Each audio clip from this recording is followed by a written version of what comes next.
A group like ISIS, as you can see, they are brutal, they kill without mercy, and they're prepared to die without regret.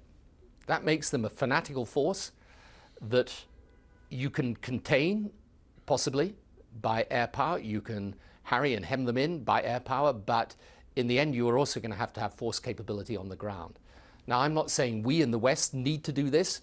It would be better if it were done by those people closer to the ground who've got the most immediate and direct interest in fighting them. But I don't think we can in all circumstances rule it out.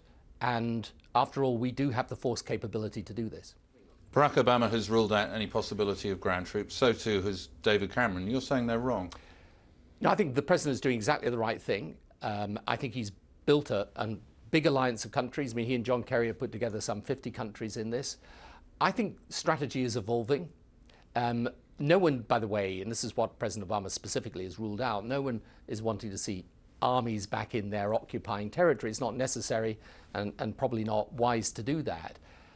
But there may be situations, already there's enormous help being given to those on the ground through intelligence, through military training, through helping arm them, helping support them in all sorts of different ways.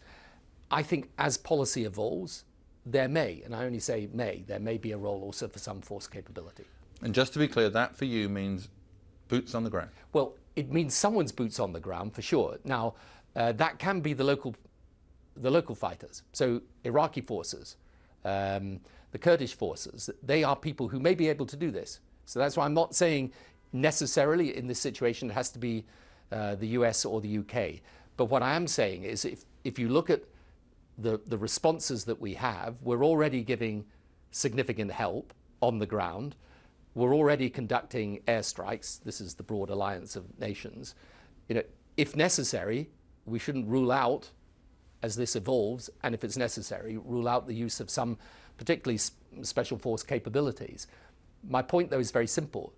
All of our experience teaches us that unless you're prepared to fight these people on the ground, you may contain them, but you won't defeat them.